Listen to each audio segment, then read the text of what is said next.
அகிலமெங்கும் உள்ள தமிழ் நேயர்கள் அனைவருக்கும் பரம்பரை ஜோதிடர் உங்கள் மனோ பாலாஜியின் அன்பான வணக்கம்.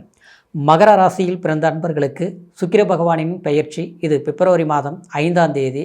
உங்களுடைய ஜென்மத்தில் இருக்கக்கூடிய சுக்கிரன் தனஸ்தானத்துக்கு 2ஆம் இடம் குடும்பஸ்தானத்துக்கு பெயர்ச்சியாக போகிறாருங்க. இந்த பெயர்ச்சியால் உங்களுடைய ராசிக்கு எப்பேற்பட்ட ஒரு நல்ல மாற்றங்கள் உண்டாக்கி உங்களுடைய வாழ்க்கையில் தொழில் சார்ந்த விஷயங்கள், குடும்பம் சார்ந்த விஷயங்கள், பண வரவு சம்பந்தமான சில நல்ல விஷயங்கள் எல்லாம் இந்த சுக்கிர பகவான் எப்பேற்பட்ட ஒரு பலன்களை கொடுக்க போகிறார் அப்படிங்கிறத பற்றி தாங்க இந்த பதிவில் நம்ம இப்போ தெளிவாக பார்க்க போகிறோமுங்க. ஃபஸ்ட் டைம் பார்க்குறவங்களா இருந்தீங்கன்னா சப்ஸ்கிரைப் பண்ணி பெல் பட்டன் அழுத்தி ஆல் ஆப்ஷன் கொடுங்க. மகரம் உழைப்புக்கு பேர் போனவங்க, முன்னேற்றத்துக்காக கடுமையாக உழைக்கக்கூடியவங்க. அது மட்டும் கிடையாது, அரசியலாக இருந்தாலும் சரி, அரசாங்கமாக இருந்தாலும் சரி, போராடி உங்களுக்குன்னு ஒரு அங்கீகாரத்தை ஏற்படுத்தக்கூடியவங்க தான் இந்த மகர ராசியில் பிறந்தவங்க. அதை விட கலை நயம் மிக்கவங்க ஆச்சுங்களா, ரசனை மிக்கவங்க தான் இந்த மகர ராசிக்காரர். அதே நேரம் பிரகாரம் உங்களுக்கு கடுமையான உழைப்புகள் உழைச்சாலும் அதுக்கு உண்டான பலன்கள் சற்று குறைவாக இருந்தாலும், ஆனால் அதை பற்றி கவலைப்படாமல் இன்றைக்கி நம்ம என்ன செய்யணுமோ அதை முழுமையாக செய்ய தெரிஞ்சவங்க தான் இந்த மகர ராசிக்காரர். ஆனால் அப்பேற்பட்ட உங்களுக்கு ஒரு 7-8 வருஷ காலகட்டத்தில் இருந்து சமீப காலமாக பார்த்தோம்னா கடுமையாக சில தடைகள், நீங்கள் தடைகளெல்லாம் உடைச்சி வந்துட்டு தான் இருக்கிறீங்க. அப்படின்னா உங்களுக்கு நீங்கள் அடைய வேண்டிய ஒரு நல்ல விஷயங்கள் சாதகமாக அமையாமல் இருந்திருக்கும். திருமணம் வாழ்க்கை சம்மந்தப்பட்ட ரீதியிலும் சில தடைகள் உண்டாயிருக்கும். சில திருமணம் ஆனவங்களுக்கு பார்த்தோம்னா குடும்பம் வளர்ச்சி இல்லையே, நாம் எதிர்பார்த்த ஒரு முன்னேற்றங்கள் இல்லையே அப்படிங்கிற ஒரு சூழ்நிலை எல்லாமே கடந்த காலத்தில் நீங்கள் அனுபவிச்சிருப்பீங்க. ஆனால் இந்த நேரம் உங்களுக்கு எப்பேற்பட்ட ஒரு மாற்றங்களை நம்ம எதிர்பார்த்தாலும் அது சிரமங்களாக, அதாவது இன்றைக்கி நடக்கிறது நாளைக்கு நடக்கிறது பார்த்தோம்னா அடுத்த வாரம் அடுத்த மாதம் இப்படி தள்ளி தள்ளி போகுதே அப்படின்னு நினச்ச உங்களுக்கு இந்த சுக்கிர பகவான் பெயர்ச்சி கண்டிப்பாக ஒரு சுகத்தை கொடுக்கக்கூடிய ஒரு வாய்ப்பு தான் இந்த பெயர்ச்சிங்க. ஏன்னா சுக்கிரன் என்ன அப்படின்னு பார்த்துட்டோம்னாங்க, 9 நவகிரகங்களிலேயே சுக்கிரன் தான் ஒரு முழுமையான சுபகிரகம், அந்த சுகத்தை கொடுக்கக்கூடிய ஒரு கிரகம். ஏன்னா வாழ்க்கையில் பணங்காசு சிலர் வச்சுருப்பாங்க, ஆனால் நிம்மதி இல்லாமல் இருப்பாங்க. சிலர் பார்த்தோம்னா படிப்பு இருக்கும், நல்ல சம்பளம் இருக்கும், நல்ல ஒரு கௌரவமான குடும்பத்தில் தான் பிறந்திருப்பாங்க, ஆனால் அவங்க திருமணத்தில் தடையாக இருக்கும். அப்போ அந்த திருமணம் தடையாகும் போது எல்லாருக்கும் நம்ம பதில் சொல்கிற மாதிரி இருக்குது, என்னவோ நல்லது நடக்க மாட்டேங்குது அப்படின்னு இருக்கும். சிலர் பார்த்தோம்னா ஓஹோ ஆஹாங்கிற அளவுக்கு நல்லா கல்யாணம் பண்ணியிருப்பாங்க ஆச்சுங்களா. எப்பேற்பட்ட வாழ்க்கையப்பா, அவங்க மாதிரிலாம் ராஜ வாழ்க்கை நம்ம 4 நாளாவது வாழணும் அப்படின்லாம் நம்ம ஏங்கி எதிர்பார்த்து ரசிக்கிற அளவுக்கு அவங்க வாழ்க்கை இருக்கும். ஆனால் பார்த்தோன்னா அவங்களுக்கு நிம்மதி இல்லாமல் இருக்கும் ஆச்சுங்களா.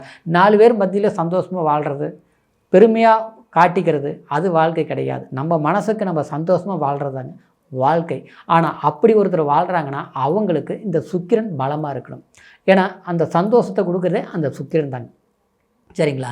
அப்போது இந்த சுக்கிரன் உங்களுக்கு 2ஆம் இடங்கிறது வாக்குஸ்தானத்துக்கு, குடும்பஸ்தானத்துக்கு, தனஸ்தானத்துக்கு சஞ்சாரம் பண்ணுறாரு. அதில் என்னங்க பெருமை அப்படின்னு நீங்கள் நினைக்கலாம். ஏன்னா ஒருத்தருடைய குடும்பம் நல்லா இருந்தால் தான் நம்மளுடைய வேலையும் அதே மாதிரி இந்த சமூகத்திலையும் சந்தோஷமாக வாழ முடியும், வாழ்க்கையை நடத்த முடியும்.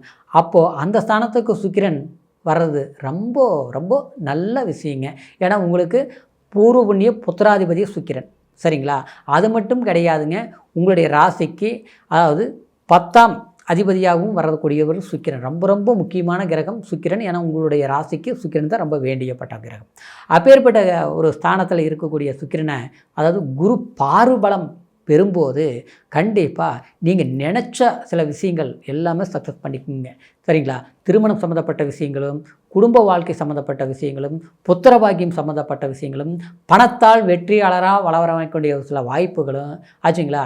உங்களுடைய மகிழ்ச்சியை ஒத்தைக்கு 4 மடங்கு பெருக்கெடுத்து சந்தோஷத்தை கொடுக்கக்கூடிய ஒரு காலத்தை இந்த சுக்கிரன் உருவாக்குவார். இது பிப்ரவரி மாதம் 5ஆம் தேதியிலிருந்து பார்த்துட்டோம்னா இந்த ஒரு அற்புதமான ஒரு மாற்றத்தை ஏற்படுத்த போகுது. கஷ்டங்கள், பிரச்சனைகள், மற்றவங்களோட சூழ்ச்சிகள், பிரிவுகள் இது எல்லாமே கவலைப்படாதீங்க. எல்லாமே நீங்கள் அது எல்லாமே போராடி ஜெயிச்சிருவீங்க, சக்ஸஸ் ஆகிடுவீங்க, சரிங்களா. இன்னொரு பக்கம் பார்த்தோம்னா அந்த 2ஆம் இடத்துல ராகு கடந்த காலத்தில் இருந்ததுனால நாம் பேசுகிற பேச்சு நமக்கு பகையாக இருக்கும், விரோதியாக இருப்பாங்க, எதிரியாளியாக இருப்பாங்க. யார் நல்லவங்க யார் கெட்டவங்க நாங்கள் என்னால் புரிஞ்சிக்க முடியலைங்க. நம்பி நான் கெட்டு போயிட்டேன், நஷ்டப்பட்டுட்டேன், கஷ்டப்பட்டுட்டேன். எந்த அளவுக்கு நம்ம நல்லா வாழ்ந்தோமோ அந்த அளவுக்கு சில பிரச்சனைகள் நான் சந்திச்சிட்டேங்க அப்படிங்கிறது எல்லாமே மறந்து அதாவது நினச்ச மாதிரி நான் கஷ்டப்பட்ட அளவுக்கு சில வாய்ப்புகள் அனுபவிச்சிட்ட சந்தோஷத்தை நான் கிடைக்கக்கூடிய அளவுக்கு என் உள்ளங்கைக்கு நான் உருவாக்கிட்டேன் அப்படிங்கிற ஒரு நம்பிக்கை உண்டாக்கும். இன்னும் பார்த்தோம்னா சிலர்லாம் பார்த்தோம்னா பூர்வீகத்தை விட்டு வெளியூர் வாசம் பண்ணிகிட்டு இருப்பாங்க. ஆனால் நம்ம எல்லாமே விட்டு உறவை விட்டு சொந்த பந்தத்தை விட்டு இங்கே வந்தோம். ஆனால் இங்கே பார்த்தாலும் என்னவோ நமக்கு ஒரு மாதிரியாக இருக்குது. ஒரு 10 நாள் நல்லா இருக்குது, 1 மாதம் 2 மாதம் நல்லா இருக்குது, மறுபடியும் பார்த்தா ஏதாவது ஒரு பிரச்சனைகள் வருது. அது வேலையிலையாக இருக்கட்டும், நம்ம இருக்கக்கூடிய இடத்துல இருக்கட்டும். ஆச்சா நமக்கு இப்படி மாறி மாறி ஒரு பிரச்சனைகள் வந்துகிட்டே இருக்கிற போது கொஞ்சம் நல்லா இருந்தால் போதும் ஒரு சர்க்கிள் வருது. ஜாலியர்னா உடம்பு சரியுது. பணம் வரவுங்கிறது எவ்வளோ தான் வந்தாலும் கடைசியில் பார்த்தா நம்ம கையில் எதுவும் மிச்சம் இல்லை. அவங்களுக்கு கொடுத்தோம் இவங்களுக்கு கொடுத்தோம். ஆனால் பார்த்தோம்னா நம்ம கையில் இன்றைக்கி எவ்வளோ இருக்குதுன்னு பார்த்தோம்னா சம்பாரிச்சது கணக்கு போட்டால் கோடி கணக்கு கூட இருக்கலாம். ஆனால் மிச்சம் என்னென்னு பார்த்தா இன்னும் கடன் இருக்கிற மாதிரி தான் தெரியுது. ஆனால் இப்படி வாழ்ந்துட்டு இருந்தால் நம்ம எப்படி அப்படிங்கிற ஒரு வருத்தங்களெல்லாம் போக்கி நாம் எடுக்கக்கூடிய சில முடிவுகளும் நாம் செய்யக்கூடிய ஒரு வேலையிலே ஒரு திருப்தியும் வாழ்க்கை சம்மந்தப்பட்ட திருமணத்திலிருந்து கணவன் மனைவி ஒற்றுமை வரைக்கும் ஒரு சிறப்பான ஒரு மாற்றங்களை இந்த சுக்கிரன் கண்டிப்பாக உங்களுக்கு ஏற்படுத்தி கொடுப்பாருங்க. குழந்தைகளால் மன ஆரோக்கியம் அடைஞ்சவங்க, மருத்துவ செலவு பண்ணிகிட்டு இருந்தவங்களுக்கு கண்டிப்பாக குடும்பத்தில் இந்த விரைய செலவு குறைஞ்சிரும். சரிங்களா? இந்த நேரத்தில் நீங்கள் மகாலட்சுமி அம்சம் கொண்ட அதாவது சுக்கிர பகவான் கோயிலுக்கு நீங்கள் போயிட்டு வாங்க. இல்லையா பெண் கடவுளுக்கு போய் அதாவது ஒரு வெள்ளிக்கிழமை நாளில் ஆச்சுங்களா போய் மனசார வேண்டி இறைவனை தரிசனம் பண்ணிவிட்டு நீங்கள் வாங்க. கண்டிப்பாக உங்களுக்கு தொழிலும் நல்லா இருக்கும், மனசில் இருக்கிற சில குழப்பங்களும் நீங்கும். அடுத்தது பார்த்தோம்னா அடுத்தவங்களால் சில நமக்கு வர வேண்டிய அந்த பண தடைகள், ஒரு ப்ரொமோஷன் பிரேக் ஆகுது, கிடைக்கக்கூடிய வேலை பிரேக் ஆகுது, பயணம் போகணும்னு நினைக்கிறோம் முடியல, பணம் இன்றைக்கி எதிர்பார்க்குறோம், அந்த பணம் வந்தாலும் ஒரு வேலையை அற்புதமாக செஞ்சு முடிக்கலாம், ஒரு வீடு கட்டலாம், இடம் வாங்கலாம், இருக்கிற இடத்த விற்றுட்டு ஏதாவது ஒன்று புதுசாக ஒன்று பண்ணலாம், அது அப்படின்னு ஏதாவது ஒரு நினச்சோம்னா அடுத்தவங்களுக்கு போய் அந்த வேலையை செஞ்சிங்கன்னா செஞ்சு முடிச்சிருவீங்க. ஆனால் நமக்குன்னு பண்ணுனா அது முடிய மாட்டேங்குது.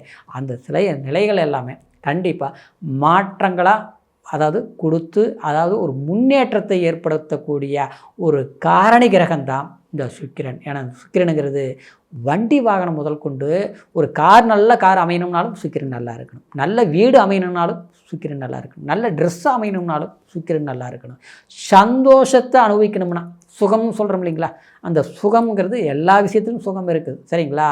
ஆனால் அந்த சுகத்தை கொடுக்கக்கூடியதே சுக்கிரன் தான். ஆச்சுங்களா? அப்போ அந்த சுக்கிரன் நல்ல பொசிஷனுக்கு வரும்போது அது குருவின் பலத்தை பெற்று அருளை பெறும்போது அது நம்ம தனஸ்தானத்தில் இருக்கிறதுனால, குடும்பஸ்தானத்தில் இருக்கிறதுனால குடும்பத்தில் பெரிய ஒரு முன்னேற்றம் உங்களுக்கு கிடைக்கும். என்னால் ஏற்பட்ட தொல்லை அப்படின்னா அதாவது நம்மளால் நம்ம 4 பேருக்கு நல்லது பண்ணுறோம், ஆனால் நம்மளால் யாருக்கும் கெடுதல் இல்லை, ஆனால் அடுத்தவங்களால் நாம் கஷ்டப்படுறோம்னா அந்த கஷ்டத்தை விட நாம் அடைஞ்ச அதாவது நம்ம எதிர்பார்த்த சில வாய்ப்புகள் தேடி வரும். உதவிகள்ங்கிறது அது 3ஆம் மனசு மட்டும் கிடையாது. ஆச்சுங்களா? நம்மளுடைய கிடைக்கணும் இருக்கக்கூடிய சில வாய்ப்புகளும் நம்ம எடுத்த முயற்சிகளும் இந்த நேரத்தில் நமக்கு சக்ஸஸ் கொடுக்கக்கூடிய ஒரு காலகட்டம் தான் இந்த சுக்கிரன் பயிற்சி. கண்டிப்பாக இந்த நேரத்தில் சரியாக நீங்கள் பயன்படுத்துங்க, சிறப்பான வாய்ப்புகளாக அமையும். சரிங்களா? இப்போ சொல்கிறது கோச்சார அடிப்படையில் நம்ம பலன் சொல்லியிருக்கிறோம்னா பிறப்பு ஜனன ஜாதகத்தையும் ஒரு முறை பார்த்துக்குங்க. ஏன்னா அதில் தான் லக்னம் என்ன தசாபுத்தி நடக்குதுங்கிறத முழுமையான பலன்களை அறிஞ்சிக்க முடியும். உங்களுடைய ஜாதகத்தை நம்மகிட்ட பார்க்கணும்னு நீங்கள் நினச்சாலும் கீழே இருக்கிற நம்பருக்கு ஃபோன் பண்ணி உங்களுடைய date of birth, time, place மூணையும் தெரியப்படுத்தி உங்களுடைய பலன்களை தெரிஞ்சுக்கிட்டு மீண்டும் அடுத்த பதிவில் சந்திக்க வரைக்கும் நன்றி, வணக்கம்.